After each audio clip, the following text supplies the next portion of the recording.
Bon, bonjour, donc nous sommes au Week-end de la Liberté, le 8e du nom, qui est organisé par le Cercle Frédéric Bastiat, qui est une manifestation des libéraux, donc qui cette année a été particulièrement dense, particulièrement intéressante, parce qu'il y avait vraiment des conférenciers de très haut niveau.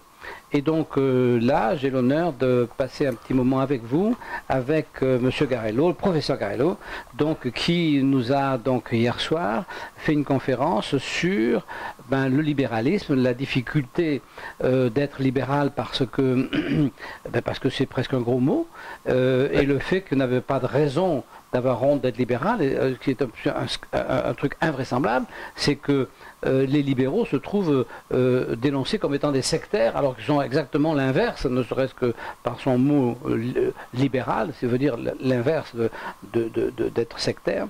Et donc, le professeur Gallo nous a expliqué, avec beaucoup de conviction, que, un, nous n'avions pas honte d'être libéral, et que, deux, il fallait que nous défendions nos idées de libéraux. Alors, comme ce petit moment que nous passons ensemble est juste fait pour vous donner une idée de toute la conférence qui a été donnée, qui est filmée et qui va être sur le site, qui dure un petit peu plus d'une heure, alors on va résumer rapidement pour que nos amis comprennent ce qu'ils vont voir quand ils vont s'asseoir pour une heure et regarder tout ce que vous avez dit hier soir, qui est tout à fait passionnant. Alors, donc, le libéralisme, gros mot. Alors oui, c'est un gros mot. Et je n'en veux pas aux Français pour une bonne raison, c'est qu'ils n'ont jamais connu de gouvernement libéral et que les rares programmes qui fleuraient un peu le libéralisme ont disparu aussi vite qu'ils étaient apparus. Il y a eu quelques moments dans l'histoire de France où on a failli passer au libéralisme. Je me rappelle d'ailleurs de 1986, avec la victoire des libéraux spectaculaires, mais à l'époque on surfait sur une vague libérale mondiale avec Margaret Thatcher et Ronald Reagan, pourquoi pas la France? Et puis en 88 on retombe en socialisme pour ne pas en ressortir jusqu'à aujourd'hui, et on y est déjà toujours. Parce que évidemment les Français sont tentés de dire que le libéralisme c'est la cause de tous leurs maux, la mondialisation, la concurrence sauvage, le dumping social. Et ils disent, ben voilà, c'est l'ultralibéralisme qui nous a menés là où on était. Alors, c'est tout l'inverse. C'est parce qu'on s'est écarté des principes libéraux que l'on est dans une situation de chômage massif, et comme vous l'avez dit aussi, de mensonges collectifs, mensonges sur ce qu'est le libéralisme et la liberté. Oui, ça c'est vrai que il n'y a pas une perception quand on a envie et quand on est libéral. C'est vrai qu'on se rend compte que les interlocuteurs ne savent pas ce que ça veut dire quand même. Exactement. C'est le problème. Exactement. Et c'est une exception française, parce que dans tous les pays libres, il existe un courant libéral, des partis libéraux, des présidents libéraux, et on ne voit réellement pas pourquoi ce qui séduit les gens à l'étranger demeure encore l'objet de critiques, d'avanies et de malentendus de la part des Français. Mais je reviens sur un point important. Vous parliez de ma conférence hier soir. C'était pour mesurer à quel point les Français sont asservis. Oui. La Boétie parlait de la servitude volontaire.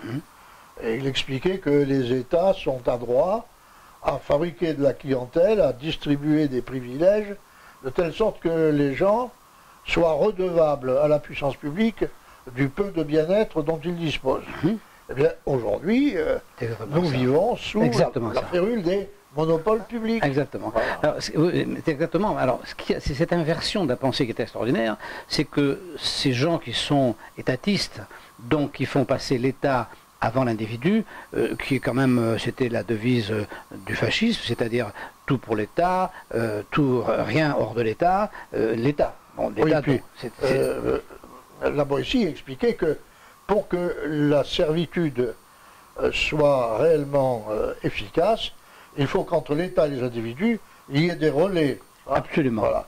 Alors, Absolument. Les relais, ça s'appelle en effet, en italien, le fascisme, c'est-à-dire c'est le fascisme à proprement dit. Voilà. Il faut créer des réseaux, des faisceaux qui font que tous les individus puissent dépendre de la puissance publique. Alors, ce qui est extraordinaire, c'est que donc ces gens qui donc font primer la collectivité par rapport à l'individu, nous reprochent de ne pas respecter l'individu. C'est absolument un non-sens, mais c'est un non-sens, c'est presque un scandale de vocabulaire. C'est-à-dire que, si vous voulez, on se retrouve accusé d'être des gens qui ne respectent pas l'individu, qui voulons la jungle, qui voulons... Et alors la loi du renard libre dans le poulailler libre. Alors que nous sommes évidemment complètement respectueux de l'individu, et que eux qui ne le respectent pas prennent l'étendard de c'est nous qui allons vous défendre en tant qu'individu. Ça, c'est quand même un miracle incroyable. Oui, ce sont des collectivistes qui prétendent défendre les individus. Et cette pensée, ils ont réussi à l'introduire parce que, si vous voulez, vous prenez un jeune qui a fini sa scolarité, c'est ce qu'il pense. Et pour qu'il revienne et qu'il comprenne ce qu'on a expliqué, il faut 1 heure. Oui, oui. Et pourtant, c'est simple. Le principe du libéralisme, c'est que la liberté permet à chaque individu d'aller jusqu'au bout de son talent, de ses capacités. Vous avez cité Frédéric Bastiat. Bastiat a expliqué que en chacun d'entre nous, il y a un potentiel et il faut que l'individu s'accomplisse en quelque sorte, aille au plus loin de ses capacités. C'est pourquoi il insistait sur l'importance de la propriété. Parce que la propriété, c'est ce qui permet de reconnaître les mérites des uns et des autres. Et alors qu'aujourd'hui, la propriété est spoliée. Elle est spoliée par la fiscalité, elle est spoliée par les lois sur l'immobilier, sur les revenus, sur les grandes fortunes, n'est-ce pas? Et la propriété est attaquée de tout point. Parce qu'on nous dit, les adversaires du libéralisme nous disent la chose suivante. Ils nous disent, la liberté n'existe pas si on ne peut pas en profiter. C'est-à-dire qu'ils nous disent la liberté, elle n'est pas fatalement accessible à tout le monde, c'est pas suffisant. C'est pas suffisant, par exemple, d'avoir le droit d'aller, mettons, à New York. Encore faut-il que quelqu'un vous paye le billet, si vous ne pouvez pas le payer. Donc être libre, c'est pas avoir le droit d'aller à New York. Être libre, c'est faire en sorte que vous ayez un billet pour aller à New York. Mais ça, c'est pas possible, c'est absurde. Et c'est là qu'est le problème. Ils prétendent que eux vont donner à la population les moyens, et en fait c'est une escroquerie parce qu'ils prétendent ça, mais ils ne le font pas, et au contraire ils paupérisent tout le monde, et en fait plus personne ne peut aller à New York. C'est ça finalement, in fine, l'histoire. Oui, alors 2 remarques. La première, c'est qu'ils veulent arriver à donner un billet pour New York à tout le monde, mais la redistribution, elle a des limites, c'est-à-dire que l'argent, de toute façon, il faut le prendre quelque part. Absolument. Donc on va le prendre chez ceux qui créent des richesses, chez ceux qui travaillent, qui investissent, qui entreprennent, qui épargnent, etc. Donc peu à peu, on balaie l'épargne, l'investissement, l'entreprise et le travail. Et qu'est-ce qui reste? Le gâteau va se réduire peu à peu.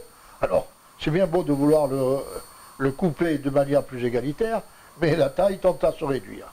Alors ça c'est le premier point de vue. Et le deuxième point de vue, c'est que la réalité humaine est exactement l'inverse.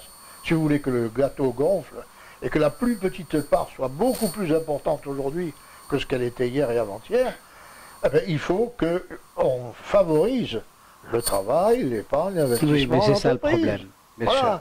Bien sûr. Et la liberté, ça n'est rien d'autre, encore une fois, que la possibilité d'aller plus loin dans ses capacités. Alors, c'est pas pour son propre plaisir, c'est pas pour sa propre satisfaction, c'est parce qu'on ne montre ses capacités qu'au service des autres. Qu'est-ce que c'est que le marché?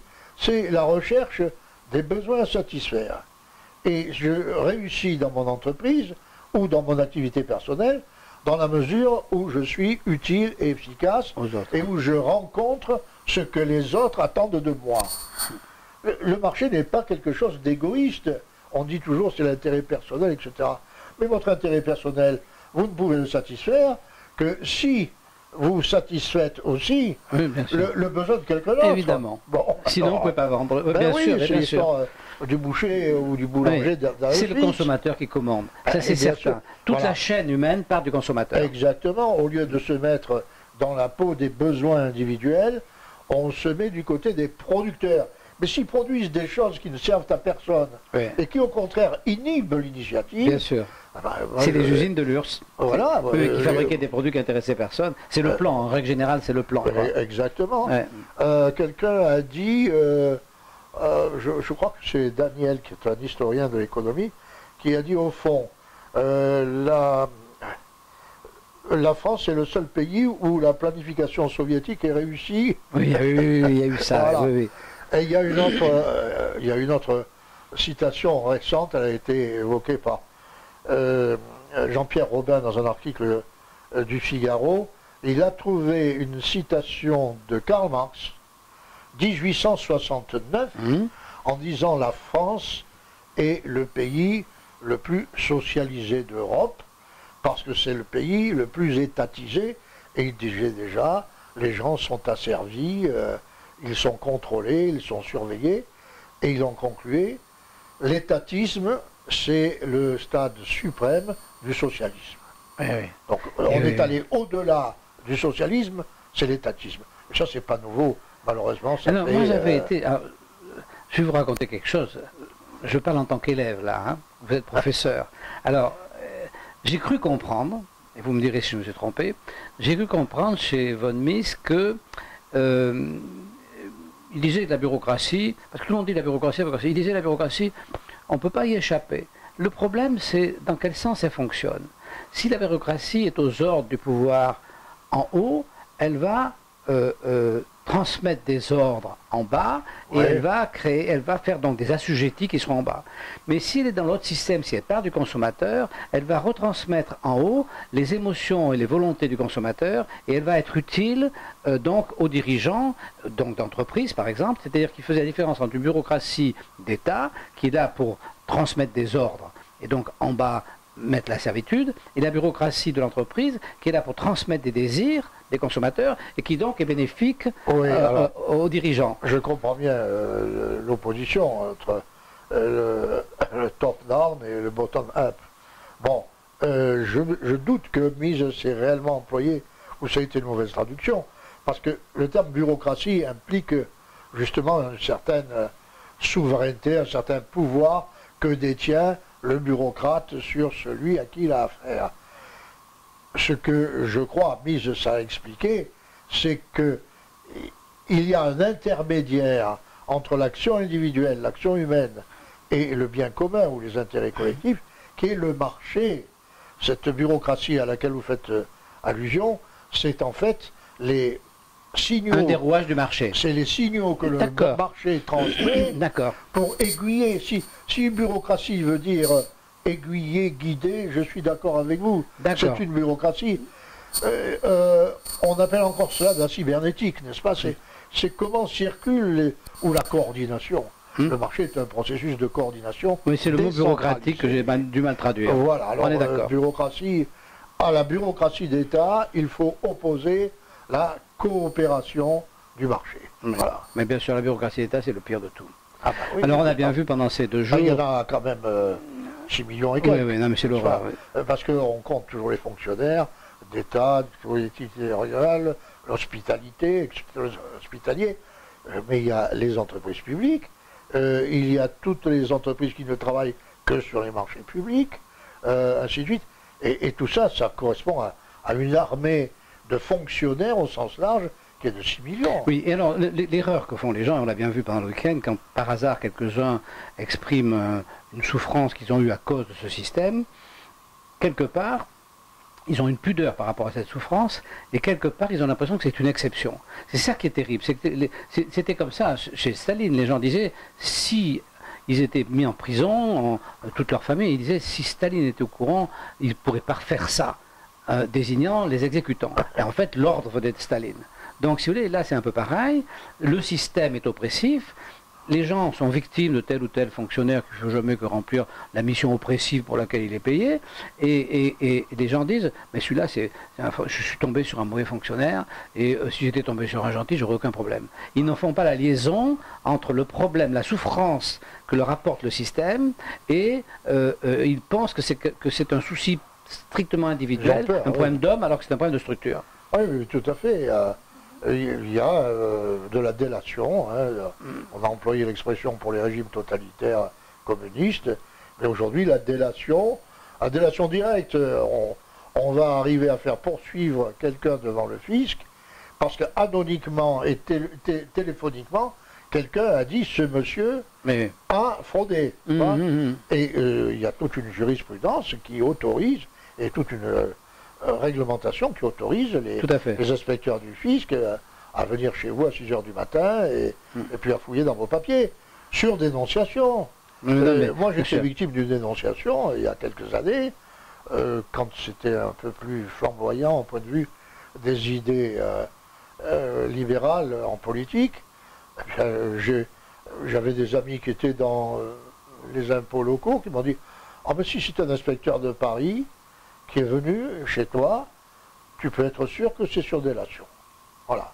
Alors la délation c'est bien, si je peux m'exprimer ainsi, mais il y a encore plus grave, c'est qu'on réduit les gens au silence. Alors ils peuvent le réduire par peur d'être dénoncés, mais ils peuvent se résigner au silence, simplement parce qu'ils sont en dehors de la pensée unique. Alors le terrorisme intellectuel en France c'est quelque chose d'extraordinaire. Pascal Salin a été président du jury d'agrégation des facultés de droit et de sciences économiques il y a quelques années. Ça a été le seul libéral président du jury depuis 1968.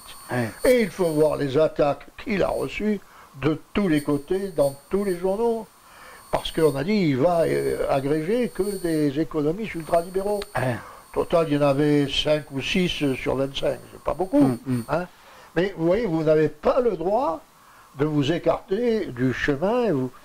La jeunesse n'est informée et enseignée que de cette pensée unique, qui est une pensée collectiviste, dirigiste, étatiste. Mais on voit bien que dans une manifestation comme celle d'aujourd'hui, on voit bien que les jeunes qui arrivent, c'est un peu par hasard, il n'y en a pas beaucoup, et on voit bien que pour comprendre qu'il y a un autre système, il faut avoir un peu de bouteille, parce qu'il faut arriver à conceptualiser pourquoi ça ne marche pas, pourquoi on donne autant de souffrance, et qu'est-ce qu'il pourrait y avoir à la place. Mais c'est un vrai travail de recherche, parce que comme on ne vous l'a pas appris, comme on vous a pas...